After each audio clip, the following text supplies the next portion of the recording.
Kiek kartų esu sakęs, nepuls Rusija. Nepuls. Bet mes šitais poligonais įsiprašysim to puolimo. Mes nemastom. Kariuomenės vadas nemasto šito klausimu. Atgrasinti Rusiją turime turėti kariuomenę, kuri galėtų įvykdyti savo užduotį, savo konstitucinę pareigą. Šitas kariuomenės vadas yra kažkoks nesusipratimas. Negali politikuoti kariuomenės vadas ir taip toliau. Dabar poligonai.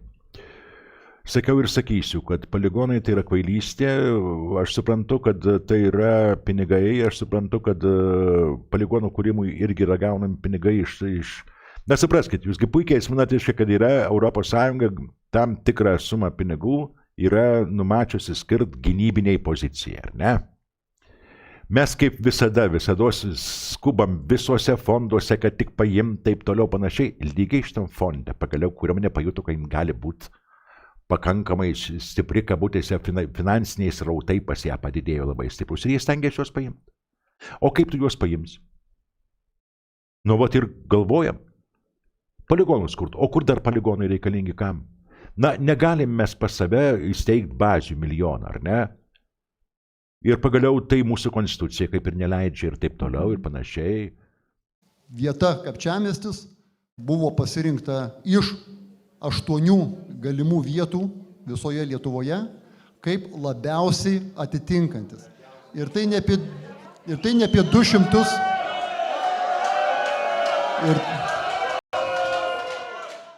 O kodėl šitas poligonas, kuriame gali būti sutelkta milžiniškas kiekis armijos, negali būti placdarmas tam tikriems mūsų sumanimams kai kuriems, kokių nors karinių partijų ir panašiai?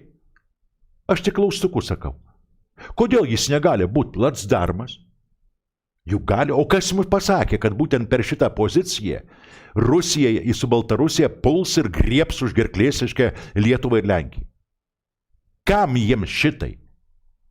Jie su NATO nesiruošia kariauti. Dar daugiau, Putinas yra pareiškęs labai rimtai, jeigu Europos Sąjunga nori ir NATO, mes pasiruošę pasirašyti su jais susitarimą, normalią sutartį, kad Rusija nepuls Europos.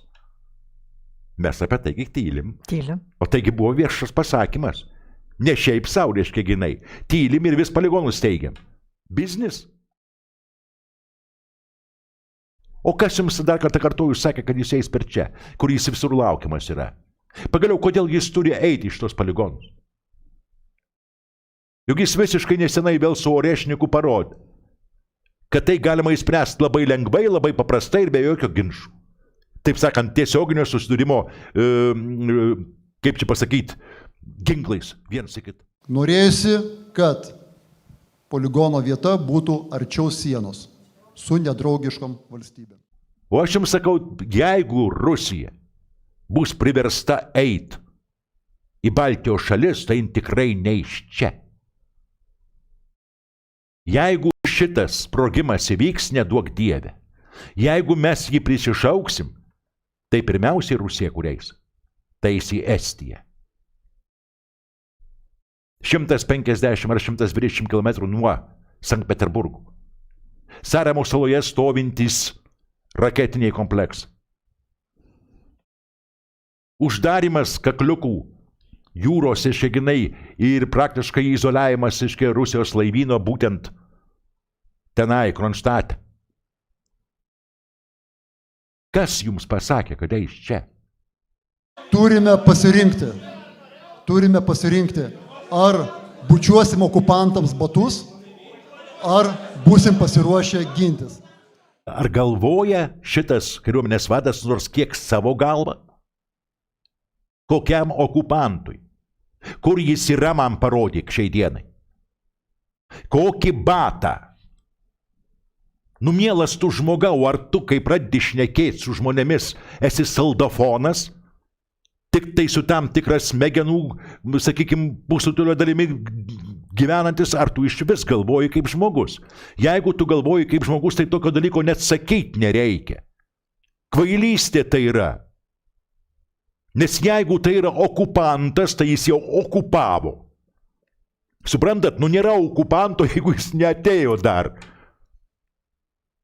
Jeigu jis okupavo, tai jau batų bučiuoti nebereikės ir nei tavo poligonas nepadės, atvirai kalbant, kad ir nors 55 būtų.